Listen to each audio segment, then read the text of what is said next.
हरि आ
गुरुर्ब्रह्मा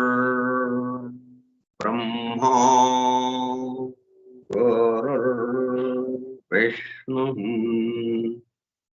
गुरुर्देवो महेश्वरः गुरुः साक्षात् परं ब्रह्म तस्मै श्री गुरवे नमः।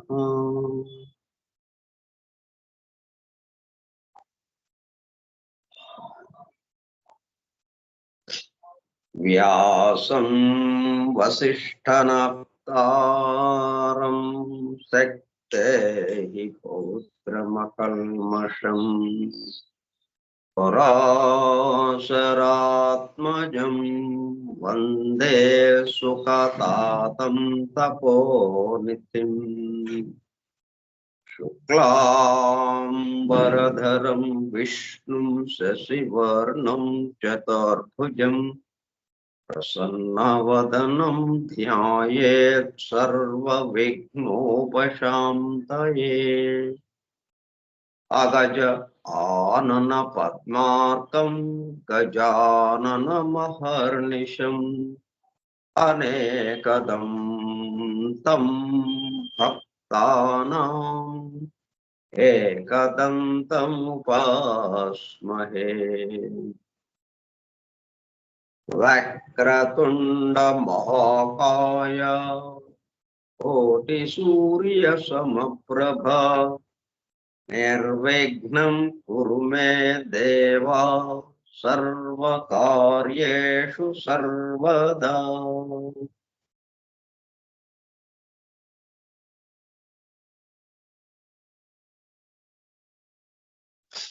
सरस्वती नमस्तुभ्यं वरदे कामरूपिणी वेद्यारम्भं करिष्यामि सिद्धिर्भवतु मे सदा। ॐ भूर्भुवः स्वः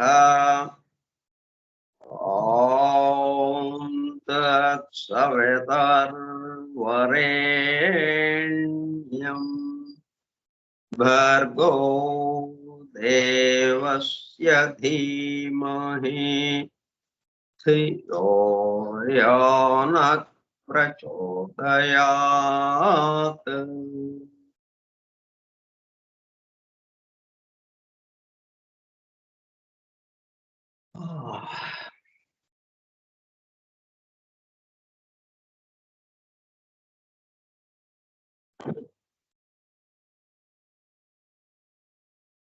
Vasudev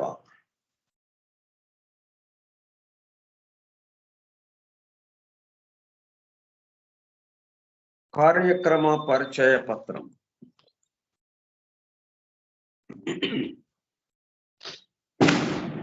forum for truth seekers, సత్యాన్వేషకుల బృందము. పరమ గురువులు హెలినా పెట్రోనా బ్లవెట్స్కీ ద్వారా సమస్త మానవాళి ఆధ్యాత్మిక అభివృద్ధి పరిపూర్ణతల కొరకు అందించిన మ్యాగ్నమ్ ఓపస్ పరమ అద్భుత దివ్య గ్రంథము ద సీక్రెట్ డాక్ట్రైన్, రహస్య సత్య సూత్రము. వాల్యూమ్ 1 కాస్మోజెనసిస్, ప్రథమ సంపుటము బ్రహ్మాండోత్పత్తి క్రమము. Part 1 cosmic evolution and 7 stanzas from the book of Dhyan. ప్రథమ భాగము ధ్యాన గ్రంథములోని స్టాంజాస్ లో వివరింపబడిన బ్రహ్మాండ పరిణామము. గ్రంథ పఠనము, అధ్యయనము, అవగాహన, ఆత్మదర్శనము కార్యక్రమం. ద సీక్రెట్ డాక్ట్రైన్ స్కైప్ గ్రూపులో సుదూర ప్రాంతాలలో ఇంట్లో వారు హాయిగా విశ్రాంతి తీసుకుంటూ ఏకకాలంలో ఒకేసారి ఏమి చేస్తున్నాము? వింటున్నాము. ఏమి వింటున్నాము? శాస్త్ర సాంకేతిక రంగములలో ఎంతో వేగముగా పురోగమిస్తున్న ప్రస్తుత కాలంలోని మానవాళి అదే వేగముతో ఆధ్యాత్మిక రంగంలో కూడా పురోగమించుటకు వీలుగా ప్రపంచంలోనే అన్ని జాతుల మతముల పవిత్ర గ్రంథములలో పొడుపు కథల రూపంలో అర్థము అయి అవనట్లుగా ఉన్న సృష్టి రహస్యములను, సృష్టి అమెరికా కూర్పును బహిర్గతం చేసి మానవాళికి అందించి వాటి అవగాహన ద్వారా ఆత్మదర్శనము పొందుట అను దివ్య ప్రణాళిక అమలు పరచబడుటకు పరమ గురువులు మేడం హెలినా పెట్రోనా బ్లవెట్స్కీ ద్వారా అత్యద్భుతముగా అందించిన ద సీక్రెట్ డాక్ట్రైన్ గ్రంథంలో బాహాటముగా ఇవ్వబడిన అతి నిగూఢములైన సృష్టి రహస్యములు, వాటి మూలము, గ్రంథ హృదయమును చేరు పద్ధతులు తెలుసుకోవాలనే తీవ్ర ఇచ్ఛతో, తపనతో సత్యాన్వేషణలో భాగముగా ఎన్నో నిగూఢ విషయములను మరింత లోతుగా తెలుసుకుంటూ సత్యమును చేరు ప్రయత్నంలో మనమందరము ఇక్కడ చేరాం. దానితో పాటు ఆధునిక విజ్ఞానము యొక్క దృష్టి పథము నుండి తప్పిపోయిన తత్వదర్శన అన్వేషణలో, అనగా సత్యాన్వేషణ కొరకు కూడా ఈ గ్రంథము దగ్గరకు వచ్చాము. The true student of the secret doctrine is a జ్ఞానయోగి అని మేడం బ్లవెట్స్కీ అన్న మాటలను నిజం చేయటానికి మనమందరము జ్ఞానయోగిగా అవుటకు కూడా ఇక్కడ చేరాము. గత 2 సంవత్సరముల 8 నెలల కాలము పాటు ద సీక్రెట్ డాక్ట్రైన్ గురించి తెలుసుకోవడానికి ప్రయత్నించిన మనము ప్రస్తుతము ఇక్కడ చేరి ద సీక్రెట్ డాక్ట్రైన్ ను తెలుసుకుంటూ ఆపై సమస్త విశ్వముగా రూపుదాల్చిన ద సీక్రెట్ డాక్ట్రైన్ యందు ప్రవేశించి ద సీక్రెట్ డాక్ట్రైన్ గా స్వస్థితి యందు మేల్కాంచుటకు చేస్తున్న ప్రయత్నమే ఈ కార్యక్రమం. ఈ దివ్య జ్ఞాన మహాయజ్ఞ కార్యక్రమంలో పాల్గొని చెవియొగ్గి వినుచున్న, అనగా ఉళ్ళంతా చెవులు చేసుకుని వినుచున్న ప్రియ సత్యాన్వేషక సోదర శ్రోతలందరకు నమస్కారం.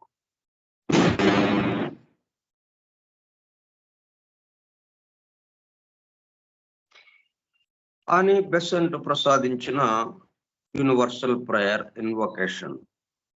ఓ hidden life, vibrant in every atom, oh hidden light shining in every creature, oh hidden love embracing all in oneness, may each who feels himself as one with thee know he is also one with every other.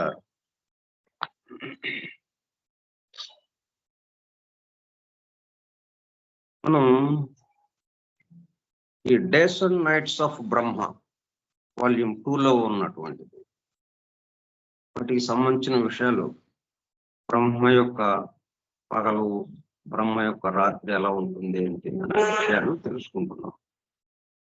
దాంట్లో ఈ కలియుగానికి సంబంధించి లక్షణాలు ఎలాగుంటాయని, కలియుగం పరాశర మహర్షి మైత్రేయుల వారికి వివరించిన సందర్భం విష్ణు పురాణంలో ఉంది. ఆ విషయాలు మనం తెలుసుకున్నాం ఎలాగో ఉంటుందని. దానికి సంకేతంగా ఏమైందంటే దాని యొక్క ప్రభావము ఇప్పుడు మనం పోయిన క్లాసు నిర్వహించుకోలేకపోయాం, మన అధ్యయన తరగతిని నిర్వహించుకోలేకపోయాం. ఎందుకంటే ఆ సిగ్నల్ రాకపోవటం అదే సమయానికి, అంతకుముందు బాగానే ఉంది, మనం ప్రారంభించుకుందామన్న సమయానికి సిగ్నల్ లేకపోవటంతో అది క్లాసు జరగలేదు. అట్లాగా ఉంటుందన్నమాట. ఒక యజ్ఞము ఏదో చేస్తుంటే ఆ యజ్ఞము జరగకుండా ఉండడానికి ఎలాగా అన్నట్టుగా ఉంటుంది ఈ కలియుగంలో. 10 మందికి మంచి జరుగుతుంది అంటే దాన్ని ఆపడానికి ప్రయత్నం జరుగుతుంది అన్నదానికి సంకేతంగా మన క్లాస్ మీద కూడా ఆ ప్రభావం పొందపడింది. దాని గురించి విషయాలు చెప్పుకుంటున్నాం కాబట్టి ఈ రోజు కూడా ప్రారంభంలో కొంచెం అలజడి వచ్చింది, కానీ మొత్తానికి సర్దుకుని మనం మామూలు యథావిధిగా చెప్పుకోగలుగుతున్నాం.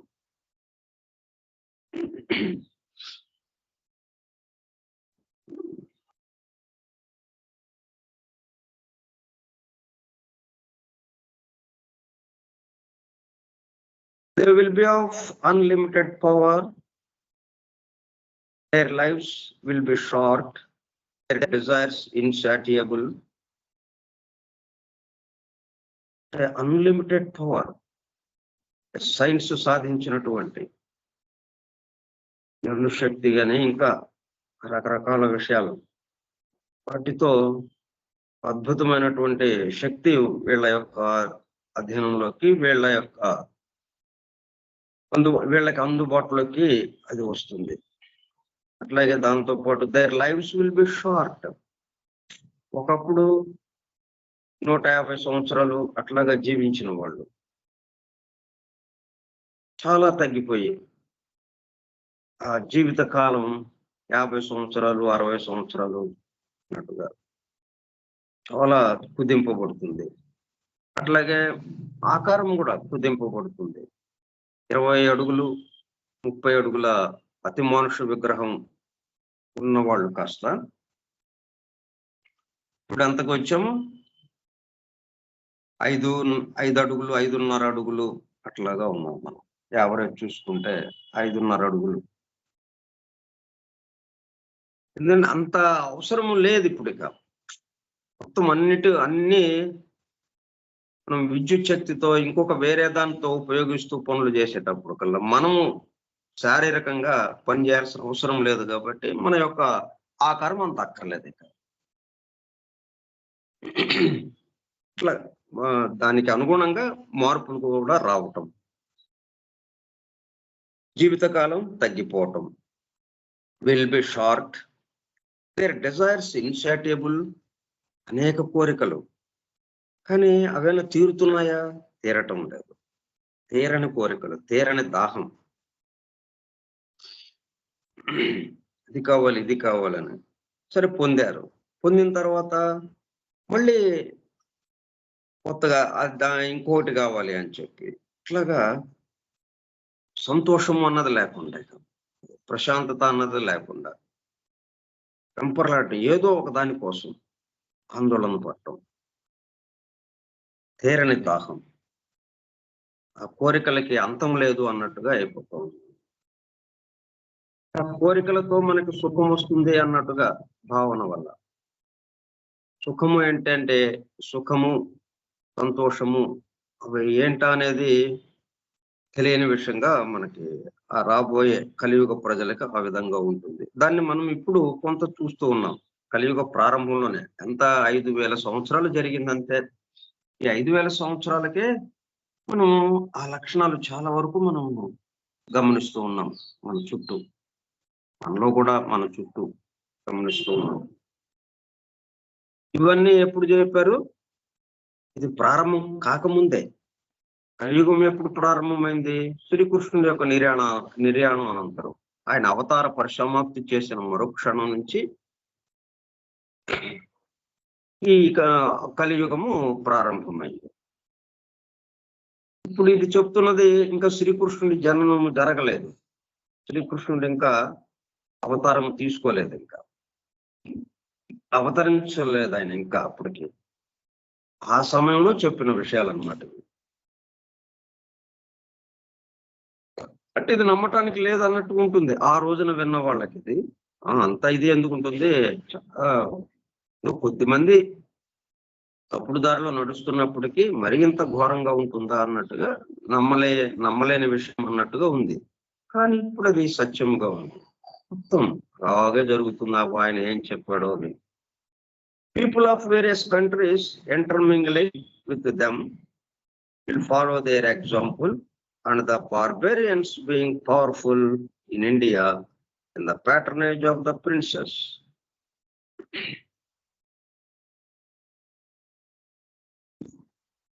The patronage of the princess. ఈ బర్బేరియన్లు ఇండియా మీదకి దురాక్రమణ చేసి భారతదేశాన్ని స్వాధీనం చేసుకుని భారతదేశాన్ని ఆక్రమించి ఇక్కడ వాళ్ళ పద్ధతులు ఇక్కడ ప్రవేశపెట్టడం జరుగుతుంది.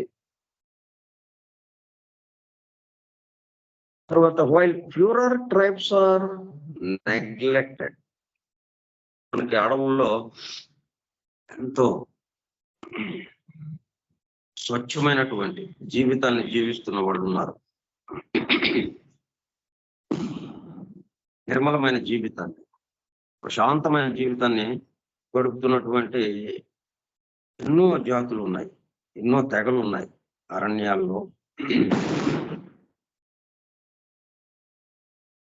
అలాగే కొన్ని దేశాల్లో, కొన్ని ప్రాంతాల్లో, ఉదాహరణకి రెడ్ ఇండియన్స్ అమెరికాలో ఎంతో పవిత్రమైన జాతిగా ఉంది. వాటిని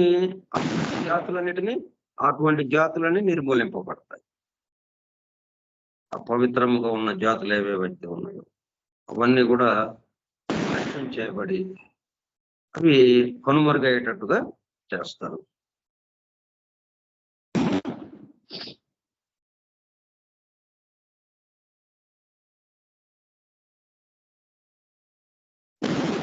తర్వాత ఒక దేశం నుంచి ఇంకొక దేశం వాళ్ళు, అన్ని దేశాల వాళ్ళు, అన్ని జాతుల వాళ్ళు ఒక జాతిలో నుంచి ఇంకొక జాతిలోకి కలిసిపోవటం, ఒక మతంలో నుంచి ఇంకో మతం కలిసిపోవటం, ఇంటర్మింగ్లింగ్ జరుగుతుంది. శుద్ధంగా నిర్మలంగా ఉన్నటువంటి జాతులు, ఆ ట్రైబ్స్, తెగలు ఏవైతే అవన్నీ కూడా నిర్లక్ష్యం చేయబడి నిర్మూలింపబడతాయి. క్రమంగా వాళ్ళ మీద దాడి చేయటం ఉంటుంది. వాళ్ళ సంప్రదాయాలు, వాళ్ళు నిర్మలము శుద్ధము అంటున్నామంటే దైవానికి దగ్గరగా జీవిస్తున్న వాళ్ళు, ప్రకృతికి దగ్గరగా జీవిస్తున్న వాళ్ళు నిర్మూలింపబడతారు.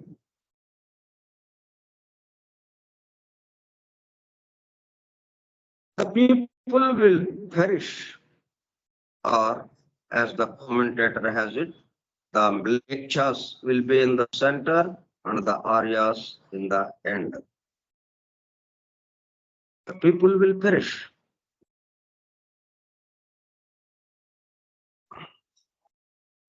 ప్రకృతి నియమ నిబంధనలకి, ప్రకృతి ధర్మాలకి, సృష్టి యొక్క ధర్మాలకి, వీటికి అనుగుణంగా నడిచేవాళ్ళు ఎవరైతే ఉన్నారో వాళ్ళు పెరిష్, నశించేటట్టుగా జరుగుతుంది.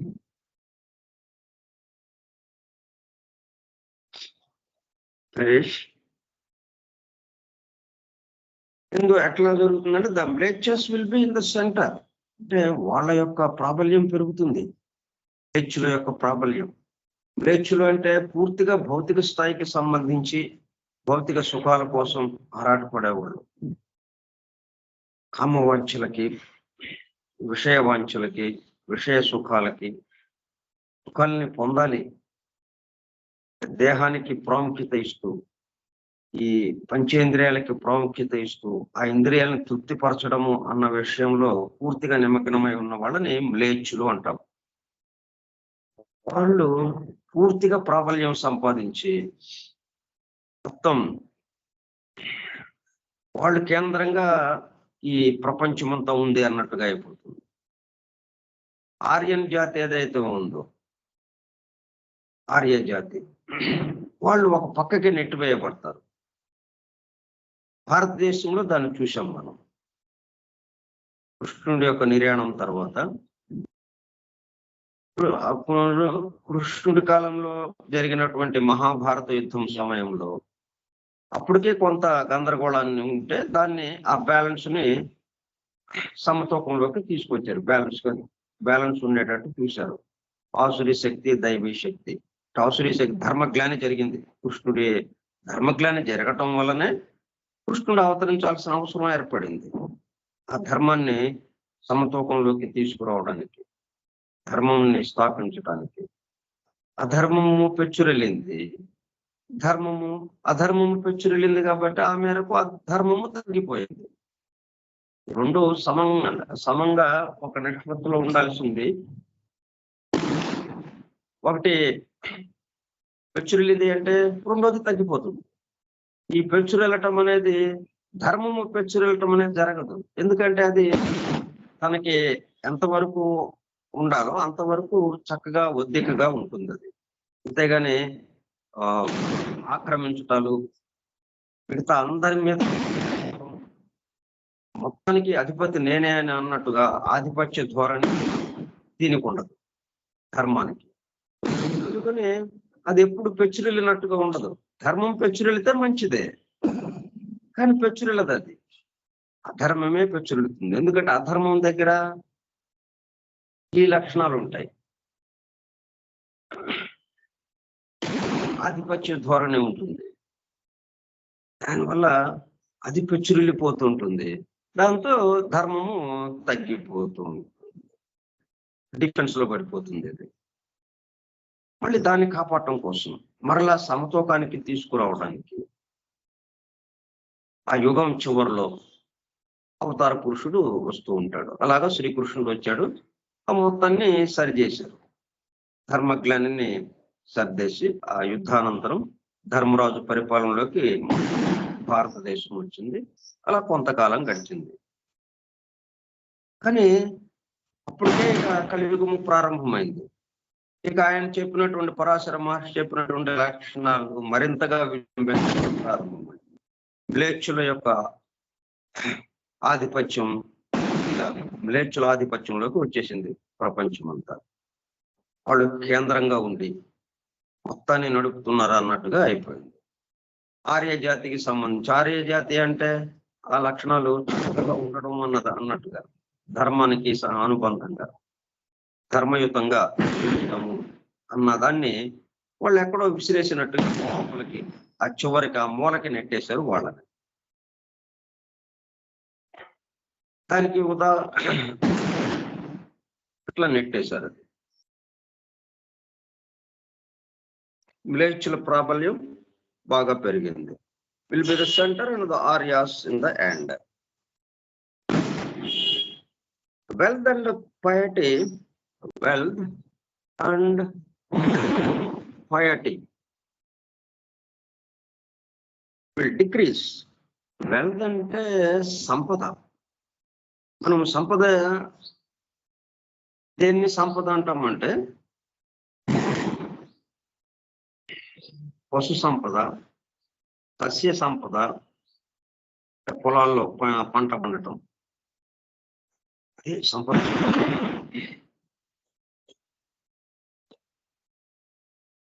అవి తగ్గిపోయి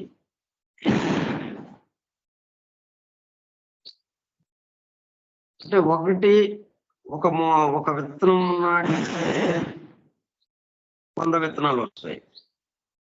పళ్ళు, అది ఒక విత్తనం నాటితే ఒక వృక్షమై, ఒక మానై, ఆ మానుకి, ఆ వృక్షానికి పళ్ళు ఎన్నో వచ్చి, ఆ వాళ్ళలో ఉన్నటువంటి, ఆ పండ్లలో ఉన్నటువంటి అనేక విత్తనాలు మళ్ళీ మళ్ళీ అన్ని విత్తనాలు అన్ని మొక్కలు వేసుకోవడానికి వీలుగా అట్లాగా తామర తంపరగా పెరిగిపోతూ ఉంటుంది. అది సంప్రదాయం అంటే. ఒక గోవు ఉందంటే దానికి మరలా దూడలు కనడం, వాటి ద్వారా ఆ గో సంపద పెరగటం, దాని ద్వారా మనకు ఆహారానికి లోటు లేకుండా అట్లాగా పొలాల్లో చక్కగా పంటలు సమృద్ధిగా ఉండటం, గో సంపద సమృద్ధిగా ఉండటం, దీనివల్ల ఏమవుతుంది, మనకు ఆహారానికి ఒక లేకుండా అంటే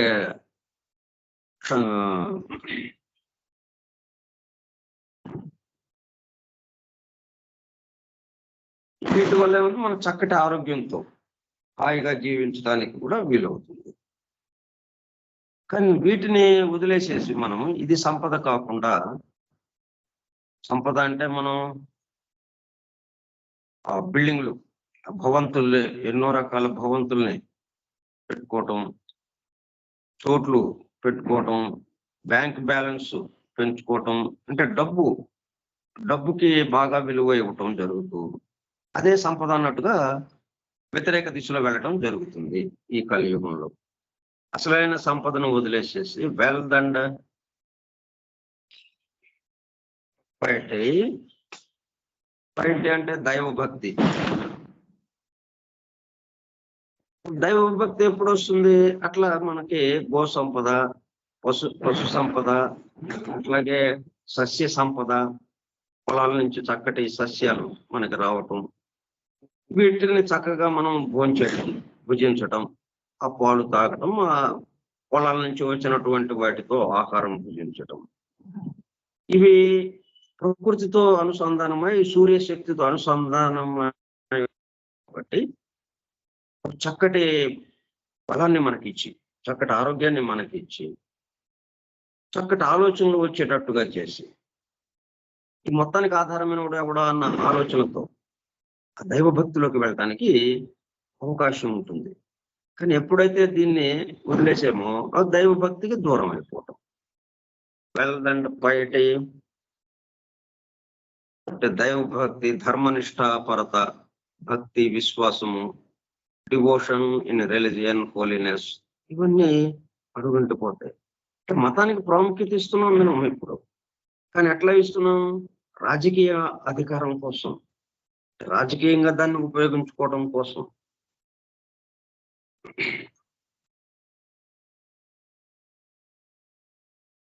Lectures will be in the piety will decrease. When ఎప్పుడైతే డిక్రీజ్ అయిందో పైటీ కూడా, అంటే దైవభక్తి కూడా తగ్గిపోతుంది ఆటోమేటిక్గా. ఈ రోజు ఉండి రేపు కనుమరుగయ్యే వాటి మీదకే మనకి దృష్టి వెళ్ళేటప్పుడు కల్లా, అప్పుడు ఏమైంది, మనకి శాశ్వతుడు ఎవడైతే ఉన్నాడో ఆయన్ని కూడా మర్చిపోవడం జరిగిపోతుంది. దైవభక్తి పూర్తిగా అడుగంటిపోతుంది. Will decrease until the world will be wholly depraved. పూర్తిగా నీతి చెడిన, అతి దుర్మార్గపు ఆలోచనలతో, దుర్మార్గంగా నడుస్తున్నటువంటి మనుషులతో నిండిపోతుంది ఈ ప్రపంచము. అది అట్లాగా అవకాశం ఉంది. కాబట్టి మనం ఎప్పటికప్పుడు దాన్ని జాగ్రత్తగా గమనిస్తూ దాని యొక్క తీవ్రతని మనము తగ్గించాల్సిన అవసరం. అయితే మానవాళి మొత్తం నాశనం అయిపోవటానికి అవకాశం ఉంది. మైత్రుల వారికి ఎందుకు ప్రత్యేకంగా చెప్తున్నారు అంటే, రాబోయే రోజుల్లో ఈ కలియుగం మొత్తానికి అధిపతిగా, జగద్గురువుగా ఆయన ఉండబోతున్నాడు.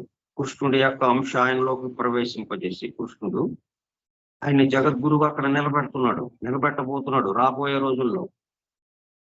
అందువల్ల ఇప్పటి నుంచే ఆయనకి ఆ కలియుగము యొక్క లక్షణాలు ఎలాగ ఉంటాయి. కలియుగము వేల సంవత్సరాలు, 4,32,000 సంవత్సరాల పాటు ఉండే కలియుగానికి సంబంధించి ఎటువంటి లక్షణాలతో ఈ జనబాహుళ్యం ఉంటారు, దానివల్ల ఎంత బాధలు అనుభవిస్తూ ఉంటారు, ఎన్ని క్లేశాలు అనుభవిస్తూ ఉంటారు చెప్తూ, ఇప్పటి నుంచే మీరు దానికి సంబంధించి ఏ పద్ధతిలో మనం వెళుతూ ఉంటే దాని యొక్క తీవ్రతను తగ్గించడానికి వీలవుతుంది.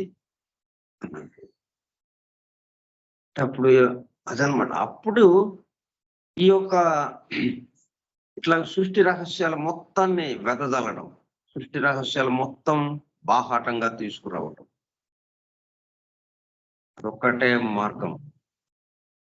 అప్పుడేమవుతుంది? అవగాహన ద్వారా ఆత్మదర్శనం పొందటము అనే దాంట్లోకి నెమ్మదిగా వస్తుంది. తర్వాత మనం చేస్తున్న పనుల గురించిన వివరము అందించేటప్పటికి మనం సాధారణంగా నా కోసము అన్నట్టుగానే మనము చేస్తూ ఉంటాం. తన కోసమే ఎక్కడైనా ఎప్పుడైనా కానీ.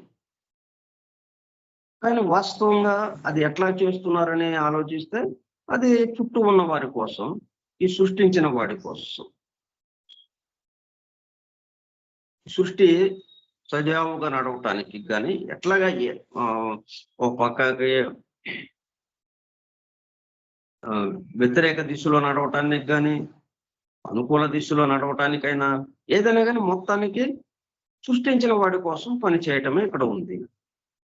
మన సొంత పనులు లేవు అనుకుంటున్నాం మనం, అది మన సొంత పని అని చెప్పి అన్ని మన మీద వేసుకుంటున్నాం.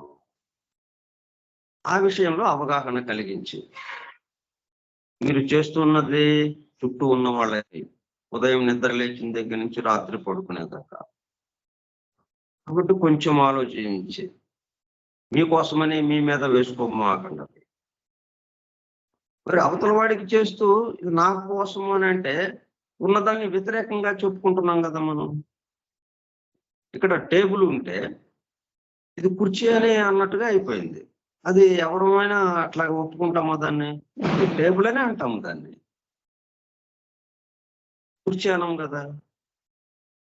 అట్లా ఉన్నదాన్ని ఉన్నట్టుగా భావించాలి అని ఎట్లాగా ఎందుకు భావించాల్సి వస్తూ ఉంది? సృష్టి యొక్క ఏర్పాటు అమరిక అలాగా ఉంది, సృష్టి యొక్క కూర్పు అలాగా ఉంది అని సృష్టికి సంబంధించినటువంటి సమస్త విషయాలు బాహాటంగా మొత్తం అందరికీ అందుబాటులోకి వచ్చేటట్టుగా, ఇంకా రహస్యము అన్నది లేదు. ఇక ఆ పద్ధతి ద్వారా దీని యొక్క తీవ్రతని, ఈ కలియుగ లక్షణాలకి సంబంధించిన తీవ్రతని మ్లేచ్ఛ సంప్రదాయానికి, మొత్తం మ్లేచ్ఛ సంప్రదాయంతో ప్రపంచ ప్రజలు మొత్తం దిగజారిపోయేటట్టుగా కాకుండా దాని నుంచి బయటపడటానికి ఇది అనుకూలంగా ఉంటుంది అని చెప్పి మనకి ఈ విధంగా నెమ్మదిగా ఈ సీక్రెట్ డాక్టర్ ద్వారా మొత్తం సమస్తము బాహాటంగా తీసుకొచ్చేశారు.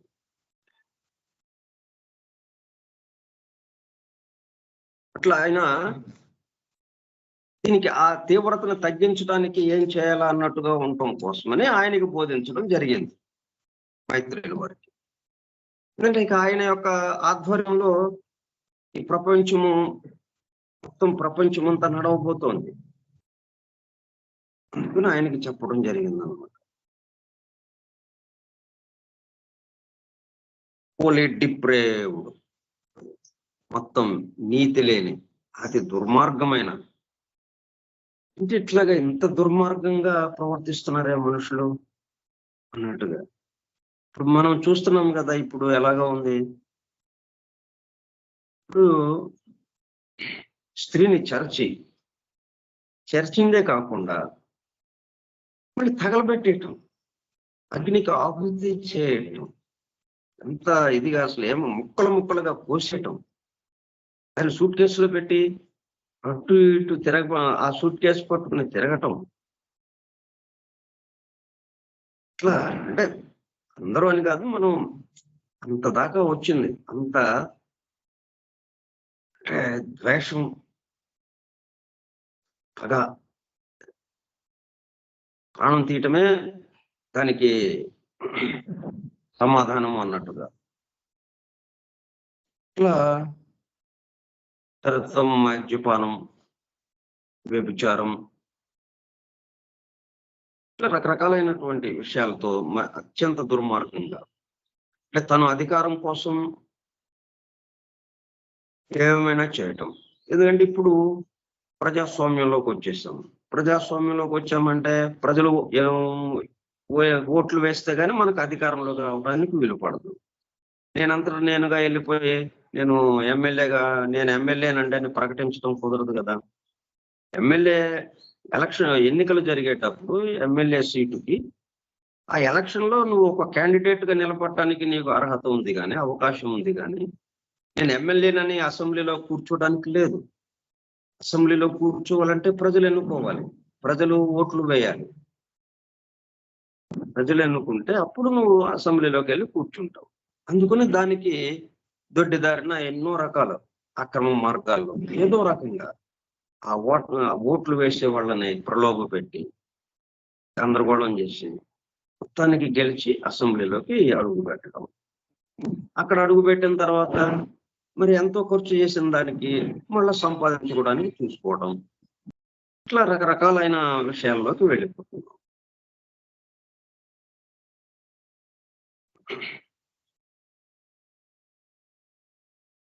ఇవన్నీ ఏంటంటే సహజం. ఇది ఈ యుగానికి సంబంధించిన విషయం. ఇది ఎండాకాలం వేడి, ఉక్కపోత,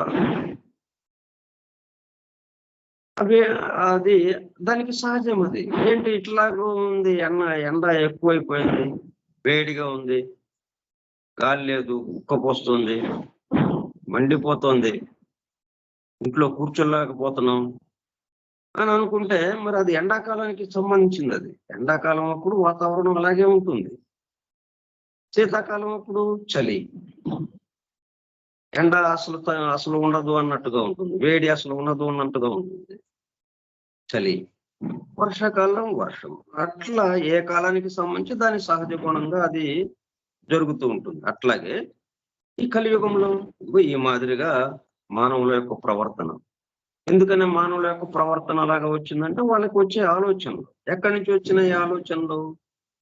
మొత్తం 3 యుగాల యొక్క అణచివేయబడడం ఏవైతే ఉన్నాయో, ఇది చిట్ట చివరికి వీళ్ళని ఈ 4వ యుగంతో ఇది ఒక ఆవృతం పూర్తయిపోతుంది. అనుకుని చివరికి వచ్చేసేటప్పుడు కల్లా అవన్నీ మేల్కాంచి ఆ ఆసురీ శక్తిగా ఉన్నవి అణచివేయబడ్డవంటే ఏమిటవి? అవి చేయకూడదు అని చెప్పి వాళ్ళు అణిచేసేటట్టుగా చేశారు. అయితే దాని పట్ల అవగాహన కలిగించకుండా అణచివేయబడ్డాయి. అణచివేయబడ్డాయి కాబట్టి ఒక పక్కన ఉన్నాయి అవి ఇప్పుడు వాటి యొక్క శక్తి పెరిగింది. ఇప్పుడు ఎందుకంటే పేరుకుపోయినాయి. అవి బాగా పేరుకుపోయేటప్పుడు కల్లా వాటి శక్తి పెరిగిపోయింది. వాటి శక్తి పెరగడంతో దైవీ శక్తి యొక్క ఇది తగ్గిపోయింది. ఇంకా అది విజృంభిస్తుంది. ఇప్పుడు జరుగుతుంది. కాబట్టి ఇది సహజము. ఈ మాదిరిగా జరగటం అనేది సహజము. అయితే దీని నుంచి బయటపడటం ఎలాగా? ఆ తీవ్రతను తగ్గించుకోవటం ఎలాగా? అదే ఈ సీక్రెట్ డాక్టర్ మనకి అందజేస్తుంది అనమాట. సీక్రెట్ డాక్టర్ మానవాళికి అందింపబడినటువంటి మ్యాగ్నమ్ ఓపస్, పరమాద్భుత దివ్య గ్రంథముగా వచ్చింది. ఎందుకంటే దీని ద్వారా ఈ ప్రజాపాపుల్యంలో కొంత ఆలోచన తేడా రావటం కోసం, ఎందుకంటే చుట్టూ ఉన్న వాళ్ళ కోసం అన్న విషయము ప్రాచుర్యంలోకి వస్తుంది. మన చుట్టూ ఉన్న వాళ్ళకి చేస్తున్నాం కదా. ఒక గుమస్తా కానీ, ఒక ఆఫీసులో పనిచేసేవాడు కానీ, ఒక వృత్తి పని చేసేవాడు కానీ, వ్యాపారం చేసేవాడు కానీ, కిరాణా షాప్ ఉంది, మనం కందిపప్పు కావాలి, మనం పొలానికి వెళ్తామా? పొలానికి వెళ్దాంగా. మనం నేరుగా ఆ కిరాణా షాప్ దగ్గరికి వెళ్తాం, కిలో కందిపప్పు, లేకపోతే ఆ నెల మొత్తానికి ఒక 5 కిలోలు కందిపప్పు కుటుంబానికి సరిపోయేటట్టుగా దర్జాగా తీసుకుని వచ్చేస్తాం. అయిపోయింది. ఎంత తేలికైపోయింది అది. ఆ కందిపప్పు మరి రావడానికి పొలంలో ఎన్ని నెలలు దాన్ని సాగు చేయాలి. తర్వాత దాన్ని కొని ఆ రైతు అమ్ముతుంటే దాన్ని ఒకళ్ళు కొని దాన్ని జాగ్రత్తగా మిల్లులో చేసి శుభ్రం చేయించి వాళ్ళందరికీ ఒక్కొక్క ప్రాంతంలో వాళ్ళకి వాటిని పంపించి ఇట్లా చివరికి మన ఇంటి దగ్గర ఉన్నటువంటి కిరాణా షాప్ లోకి వస్తుంది. అది ఎంత సేవ చేస్తున్నారు వీళ్ళందరూ. మనం హాయిగా కొంచెం ఒక 2 అడుగులు వేస్తే మన పక్కన ఉన్నటువంటి కిరాణా షాపులో మనకు కావలసిన వస్తువు తీసుకొని మనం హాయిగా వండుకొని భోంచేస్తున్నాము. కాబట్టి ఇది సేవ అవునా కాదా మరి? కానీ వాళ్ళలో రైతు మొదలుకొని ఈ చిట్ట చివరి కిరాణా షాప్ అతని వరకు వాళ్ళు ఎవరిని కదిలించినా కానీ మేము మా జీవిక కోసం ఈ వ్యాపారాన్ని ఎన్నుకున్నాం, ఈ వ్యాపారం చేస్తున్నాం, మేము మా జీవిక కోసం ఈ పంటలు పండి ఈ వ్యవసాయం చేస్తున్నాం. రైతు అంటాడు వ్యవసాయం చేస్తున్నాను మా కోసం. దాన్ని ఆ కమిషన్ ఏమో వ్యాపారులు వీళ్ళు వ్యాపారం కోసం, మేము లాభాలను సంపాదించడం కోసం అన్నట్టుగా. వాస్తవంగా జరుగుతున్నది వీళ్ళందరికీ సేవ. అందరికీ మరి అవన్నీ అందుతున్నాయంటే వాళ్ళు ఎంత కష్టపడి అవన్నీ తీసుకొచ్చి మన చేతిలో పెడుతున్నారు. అంతకన్నా సేవ ఉందా? కాబట్టి దీని పట్ల అవగాహన నెమ్మదిగా కలిగించడం. మనం మన కోసం చేస్తున్నామని అనుకుంటున్నాం కానీ మన చుట్టూ ఉన్న వారి కోసమే చేస్తున్నాం. అలా అనేటప్పటికల్లా ఎంత తృప్తి, మన ఆలోచన విధానంలోనే తేడా వస్తుంది. వచ్చే ఆలోచనలు మారిపోతాయి. ఎందుకంటే ఆలోచనలు బట్టే మనం నడిచేవాళ్ళం. ఇప్పటి వరకు ఆలోచనలు నా కోసము అనే మనం ఆ భావనతో ముందుకు వెళ్తుంటే మనకు అన్ని రకాలు ఇదిగో ఇట్లాగా దుర్మార్గమైనటువంటి ఆలోచనలు వస్తున్నాయి మనకి. అటువంటిది ఎప్పుడైతే ఉన్న విషయాన్ని ఉన్నట్టు భావిస్తే, ఉన్న విషయాన్ని మనం కొత్తగా అనుకోమంటలేదు, ఉన్న విషయాన్ని అవును మనం మనకి చేతనైన పనిని మన చుట్టూ ఉన్న వాళ్ళ కోసం చేస్తున్నాం అనేటప్పటికల్లా అప్పుడేమవుతుంది? దుర్మార్గంగా వచ్చిన ఆలోచనలు కాస్త సన్మార్గంగా ఉండేటట్టుగా అయిపోతాయి. ఆలోచన మారిపోతుంది. ఆలోచనలు మనం దుర్మార్గమైన ఆలోచనల్ని పట్టి బంధించి ఇట్లాగా ఇది ఆలోచించకూడదు ఎట్లాగా అని అంటే అట్లాగా కాదు. అట్లాగా చేసే ఈ 3 యుగాల్లో అణిచివేయబడి ఇప్పుడు ఇక పూర్తిగా బయటకు వచ్చేసింది అది. ఇంకా దాన్ని ఆపలేం మనం. దాన్ని ఆపాలి అంటే ఉన్న విషయము అవగాహన కలిగించటం.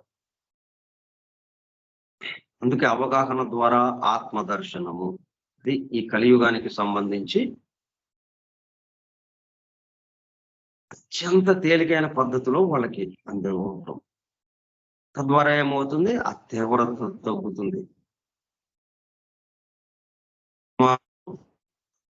అంతగా ఉండకుండా సన్మార్గం కూడా కొంచెం పెరగటం ప్రారంభిస్తుంది అనమాట. అందువల్ల మనకు కావాల్సింది ఏంటి? అవగాహన. అవగాహన కావాలంటే ఉన్న విషయం తెలియాలి మనకి. ఉన్న అమెరికా కూర్పు మనం దేంట్లో భాగంగా ఉన్నాము, ఆ సృష్టికి సంబంధించిన అమెరికా కూర్పు మనకి తెలిసి ఉండాలి. తెలిసి ఉంటే దాన్ని అవగాహన చేసుకుని ఇట్లా కదా మనం ఇట్లా పొరపాటుగా ఆలోచిస్తున్నామే అన్నది వచ్చేస్తుంది. Property alone will confer rank. ఆస్తులు ఎంత ఉంది, ఆస్తు పాస్తులు అదొక్కటే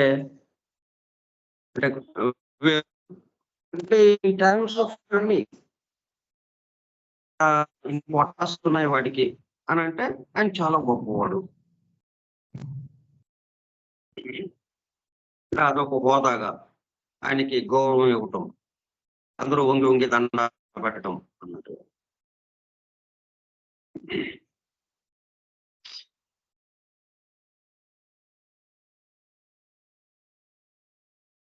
కన్ఫర్ ర్యాంక్ ప్రాపర్టీ ఎవరికైతే ఉంటుందో. స్థిరాస్తులు, ఈ స్థిరాస్తులు అంటే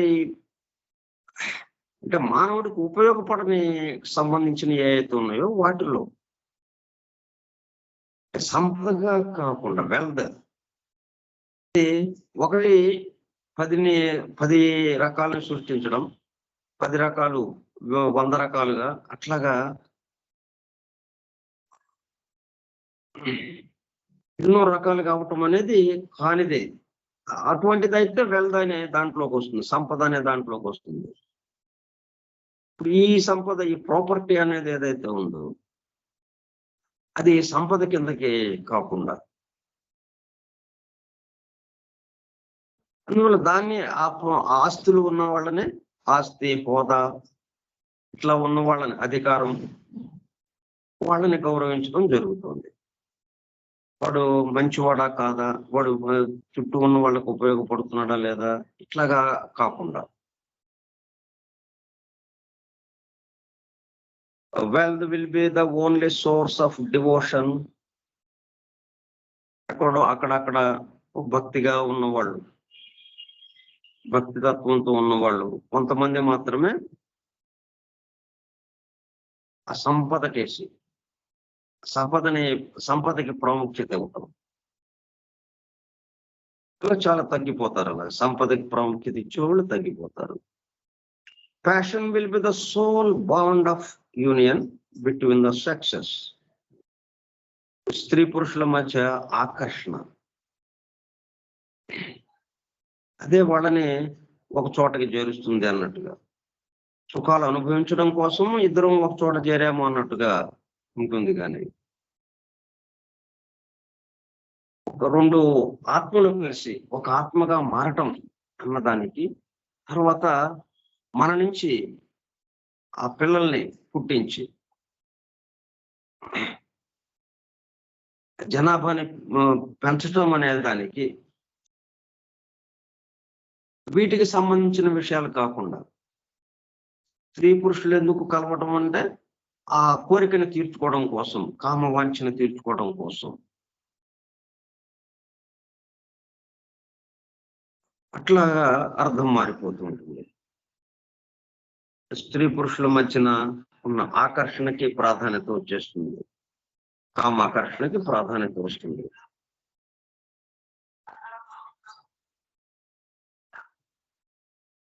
Falsehood will be the only means of success in litigation.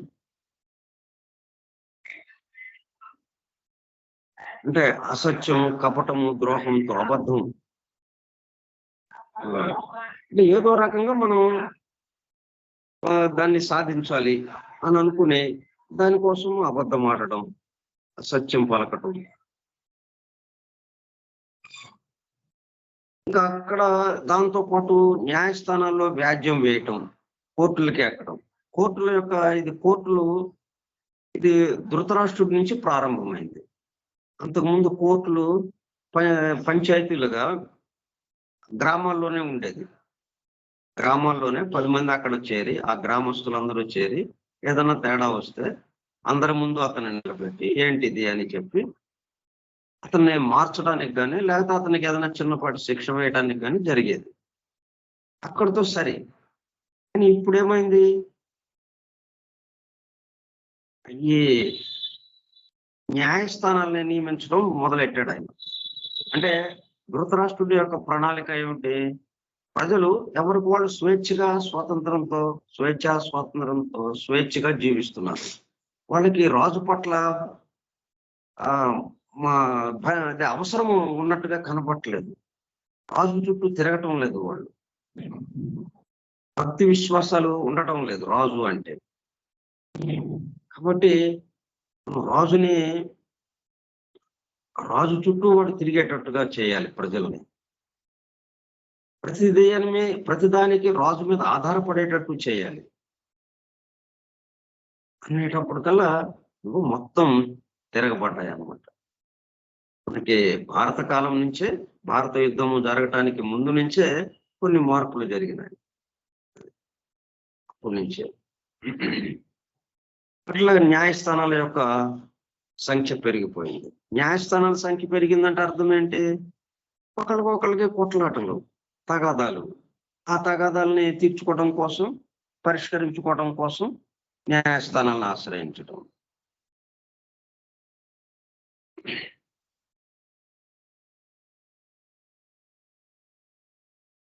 And woman will be objects merely of sexual gratification.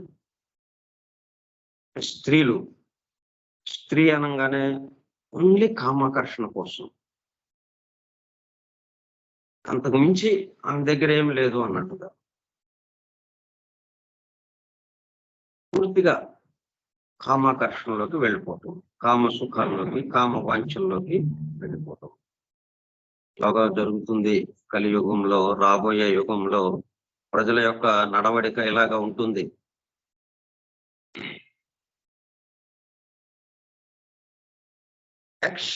External types will be the only distinction of the several orders of life.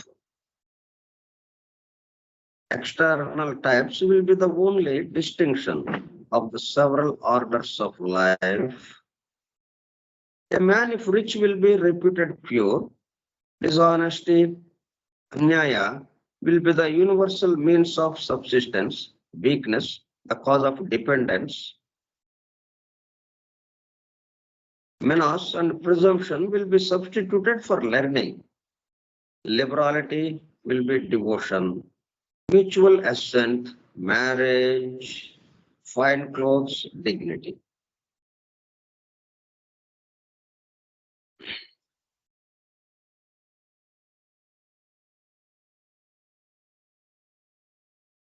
External types అంత బాహ్య ఆడంబరాలకి బాగా ప్రాముఖ్యత ఇవ్వటం, రూప జగత్తుకే పూర్తిగా వశమైపోవటం అన్నట్టుగా బాహ్యంగా వాళ్ళ యొక్క అంతర్వర్తనం ఏంటి ఇట్లా ఏమి లేకుండా బాహ్యంగా ఆడంబరాలతో ఉన్న వాళ్ళకి ఎక్కువగా ప్రాధాన్యత ఇవ్వటం, వాళ్ళని గౌరవించటం, ఈ విధంగా జరిగిపోతూ ఉంటుంది.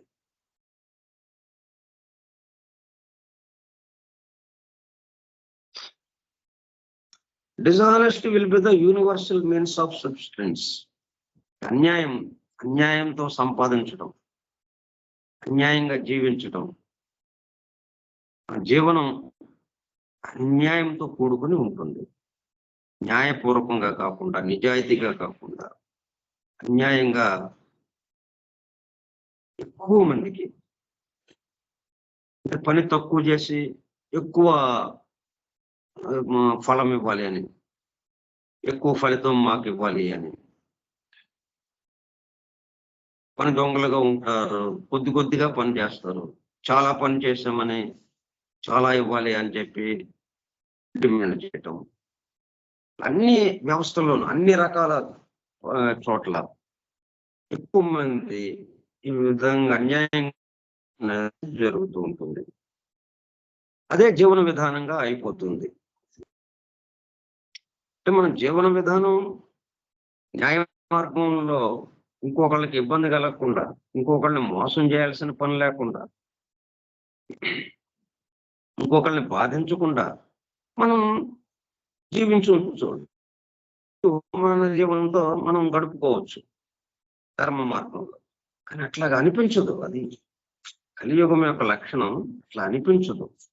అన్యాయ మార్గంలోనే సంపాదించాలి, అవతల వాడిని హింసించాలి, అవతల వాడిని బాధించి మనం ఆనందించాలి. ఎందుకు ఇదంతా అంటే మనలో పని ద్వారా ఆనందాన్ని పొందటం అనేది ఉంది. ఎందుకు ఈ పనులన్నీ చేస్తున్నాం? ఎందుకు ఇది వింటున్నాము? పనిమాల వారానికి 3 సార్లు, వారానికి 3 రోజులు, రోజుకి గంట చొప్పున ఆ పని చేస్తుంటే అదొక ఆనందం, మనకి తెలియని ఆనందం. అది ఆ తెలియని ఆనందం ఏదైతే ఉందో దానికోసం ఈ పనులన్నీ జరుగుతున్నాయి. అయితే ఇది ఒక క్రమ పద్ధతిలో జరిగేది ఇది. అట్లా కాకుండా అక్రమ పద్ధతిలో కూడా జరిగేవి అవైనా కానీ ఆనందం కోసం. అయితే ఇదేమో శాశ్వత ఆనందాన్ని తీసుకొచ్చేది, ఇతరులకు ఇబ్బంది కలిగించకుండా ఇతరులకు ఉపయోగపడేది అన్నట్టుగా ఉంటుంది ఇప్పుడు మనం చేస్తున్నది. ఇట్లా అన్యాయంగా చేస్తున్నది, అక్రమంగా చేస్తున్నది ఏమవుతుంది? అవతల వాళ్ళని బాధ పెట్టేదిగా ఉంటుంది. మనకి ఆ శాంతి రాదు, ఆనందం రాదు. అందుకే మనకి ఇన్సాటియబుల్ డిజైర్స్, ఇన్సాటియబుల్, ఇవాళ కోరికకి అంతులేని కోరికలు అయిపోతాయి. ఎందుకంటే ఆనందం రావట్లేదు. ఆనందం వస్తే ఇంకా ఆగిపోతాం అక్కడికి, కానీ ఆనందం లభించటం లేదు. ఆనందం లభించేదాకా ఇంకా చేస్తూనే ఉంటాం. తీరని దాహంగా అయిపోతుంది.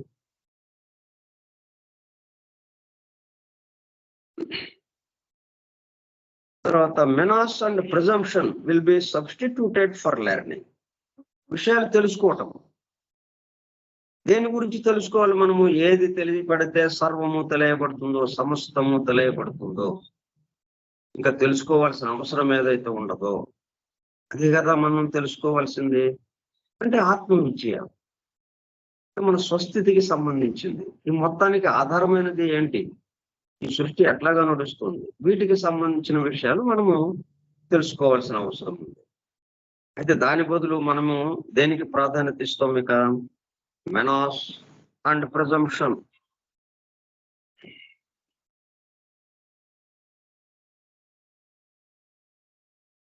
బెదిరించటము, భయపెట్టడం, వేధించటం, అట్లాగే హానికరంగా ప్రవర్తించడం, వాటికి సంబంధించి ఎట్లాగా భయపెట్టాలి, వీటిని తెలుసుకోవటం అన్నమాట. వీటిని నేర్చుకోవటం.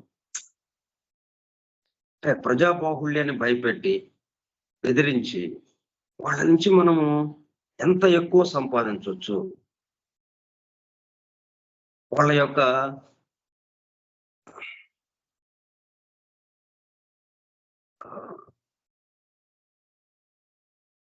బలహీనతని, వాళ్ళ భయాన్ని, వాళ్ళ బలహీనతని మనము క్యాష్ చేసుకోవడం ఎట్లాగా, దాన్ని ఉపయోగించి మనం ధనవంతులుగా అవ్వడం ఎలాగా అని ఇవి మనం నేర్చుకోవడానికి ప్రయత్నం చేస్తాం. దాని ద్వారానే దాంట్లో భాగంగానే మనకి ఇప్పుడు ఏమైంది, రూప జగత్తుకు సంబంధించిన విషయం మాత్రమే మనము మన స్కూళ్ళల్లో నేర్చుకుంటున్నాం. మన చుట్టూ ఉన్నది ఏదైతే ఉందో, మన చుట్టూ ఉన్న వాటి గురించిన నాలెడ్జ్, విజ్ఞానమే మనం నేర్చుకుంటున్నాం. ఈ కేజీ దగ్గర నుంచి పీజీ దాకా, అంటే కిండర్ గార్టెన్ దగ్గర మొదలుపెట్టి పోస్ట్ గ్రాడ్యుయేషన్ దాకా అత్యున్నతమైన చదువు వరకు ఏంటి నేర్చుకుంటున్నాం? మన చుట్టూ ఉన్న వాటి గురించే. మన చుట్టూ ఉన్న ఈ రోజు ఉంటే రేపు కనుమరుగయ్యాయి. ఇదంతా రూప జగత్తుకి సంబంధించింది. తనంతరకు తను కదలలేనిది. వాటిని నేర్చుకోవటానికి మన జీవితం మొత్తాన్ని పణంగా పెట్టి, మన జీవితం మొత్తాన్ని పణంగా పెట్టి వాటిని నేర్చుకుంటూ, వాటితో ఉద్యోగాలు వస్తే వాటితో ఆ ఉద్యోగాల ద్వారా వచ్చేటటువంటి ఆదాయంతో మనం జీవితాన్ని, మన జీవనాన్ని కొనసాగించాలి అన్నట్టుగా ఉంటుంది.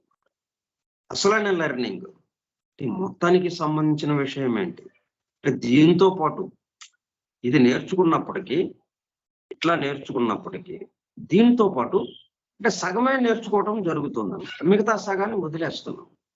దీనికి ఆధారమైనటువంటి ఆ జీవము, ఆ చైతన్యంకి సంబంధించినటువంటి విషయం మనము పూర్తిగా మరపులోకి వెళ్ళిపోయాం. అసలు దాని గురించిన ప్రస్తావన లేకుండా పూర్తిగా రూప జగత్తుకు సంబంధించిన విషయాలే నేర్చుకోవడానికి ప్రయత్నం జరుగుతుంది.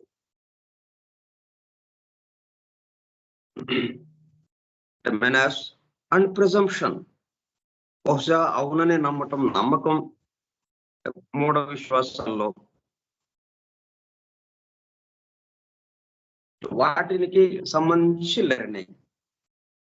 లెర్నింగ్ కూడా మారిపోయింది అనమాట. ఇట్లా అన్ని రకాలు, మన నడవడిక మారిపోయింది. మనం చదువుకు సంబంధించి, అంటే విద్యకి సంబంధించి ఏం నేర్చుకోవాలో అది మారిపోయింది, అది మారిపోతుంది రాబోయే రోజుల్లో. Liberality will be devotion, mutual assent marriage, fine clothes dignity. అంటే ఇద్దరి మధ్యన ఒడంబడిక లాగా, వివాహం అంటే ఇద్దరి మధ్యన ఒడంబడిక.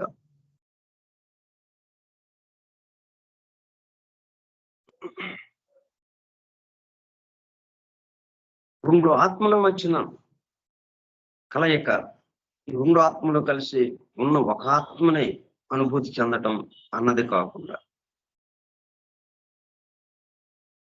తర్వాత సంతానోత్పత్తికి ఈ ప్రజాబాహుళ్యాన్ని పెంచడం అది కాకుండా, ఫైన్ క్లోత్స్ డిగ్నిటీ.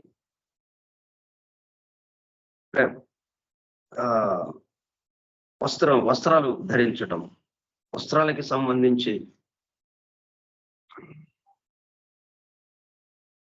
ఆడంబరంగా వేసుకున్నటువంటి వస్త్రధారణ, దానికి ఎక్కువ విలువ ఇవ్వటం, డిగ్నిటీగా భావించడం మనం, అది ఒక గౌరవంగా, ఘనతగా భావించటం మనం.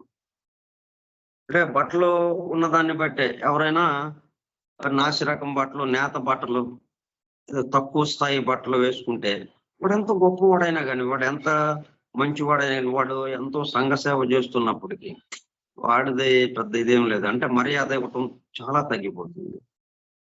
అదే ఇతరులను ఇబ్బంది పెట్టేవాడు, ఇతరులని వాళ్ళ బలహీనతల్ని ఉపయోగించుకుంటూ వీడు వాళ్ళ భుజాల మీద ఎక్కుతూ పైకి ఎక్కుతున్నవాడు, ఆ పై స్థాయికి వస్తున్నవాడు, ఒక అద్భుతమైన దుస్తులు వేసుకుని, ఖరీదైన దుస్తులు వేసుకుని వచ్చేటప్పటికల్లా వాడికి నమస్కారం పెట్టేస్తాం, వాడికి గౌరవం ఇస్తాం. అట్లాగా మారిపోతుంటుంది అన్నమాట. Fine clothes dignity. He who is the strongest will reign. ఇక బలవంతుడిదే రాజ్యము అన్నట్టుగా అయిపోతుంది. బలహీనులు అలా మూలన కూర్చున్నట్టుగా అయిపోతుంది. బలవంతుడు అంటే ఏం చేయాలి? బలహీనులందరినీ కాపాడేవాడుగా ఉండాలి, రక్షించేవాడుగా ఉండాలి. కానీ ఇప్పుడు ఏమవుతుంది?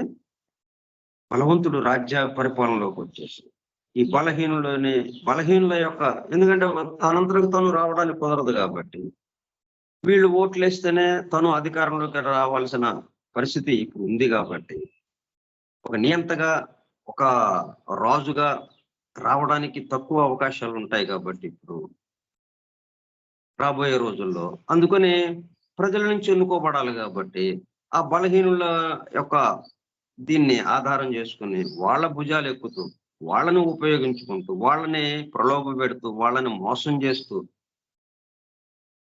ఏదో రకంగా అధికారాన్ని పొందటం.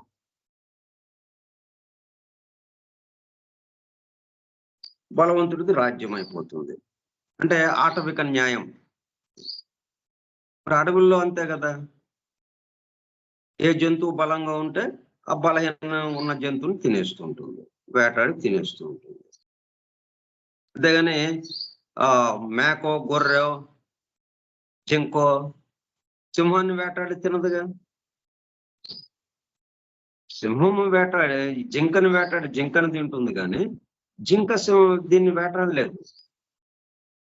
అది బలహీనమైంది, ఇది బలమైంది. అంటే బలమైన వాళ్ళు బలహీనుల్ని వేటాడి బలహీనుల్ని సంహరిస్తూ ఉంటారు.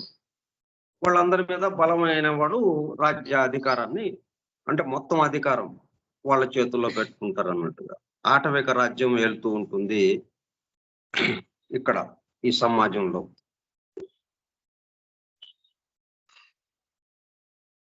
The people unable to bear the heavy burden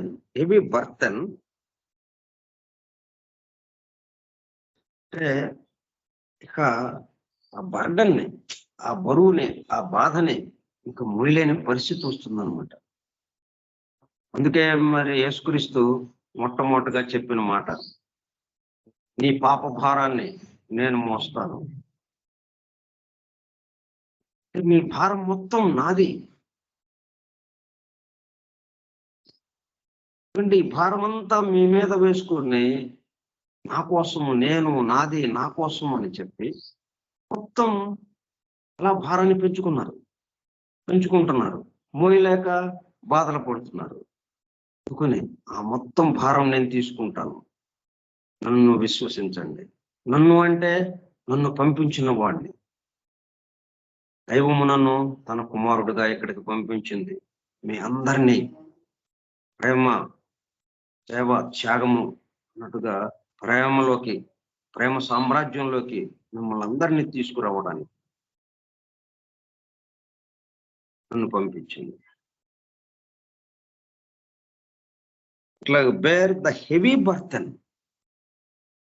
అత్యంత బరువైన ఈ 4 యుగాల్లో ఈ కలియుగంలో పూర్తిగా భారాన్ని మోస్తూ ఉంటాం మనం.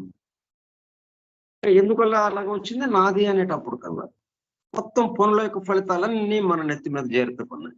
ప్రతి పని యొక్క ఫలితం మొత్తం మనం పని చేయటం, దాని ఫలితం నెత్తి మీదకి ఎక్కటం.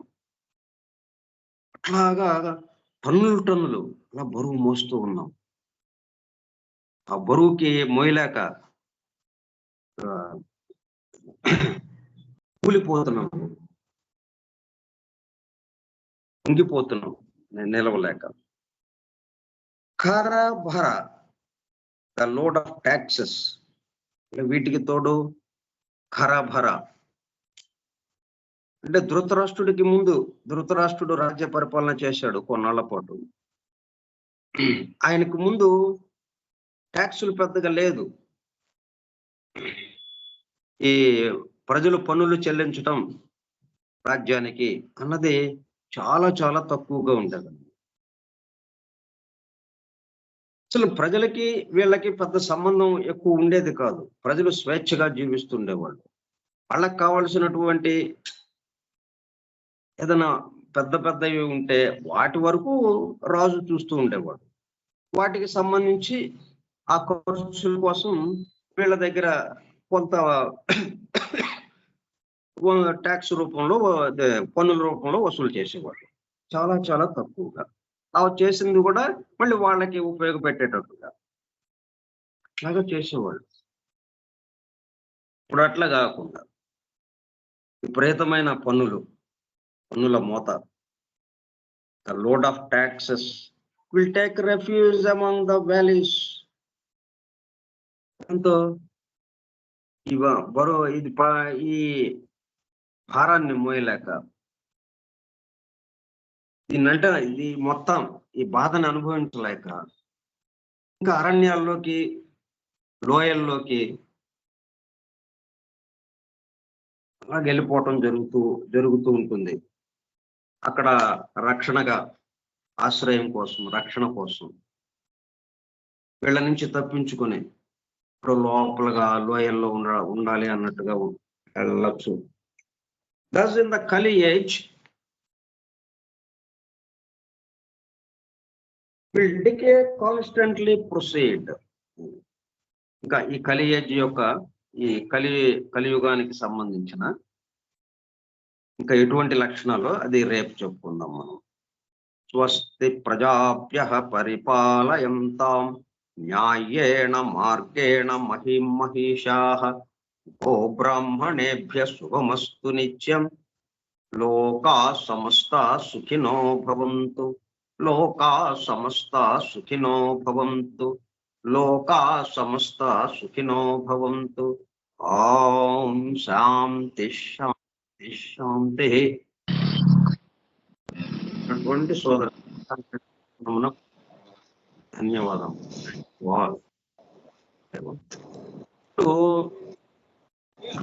ఇవన్నీ ఎందుకు సహజం.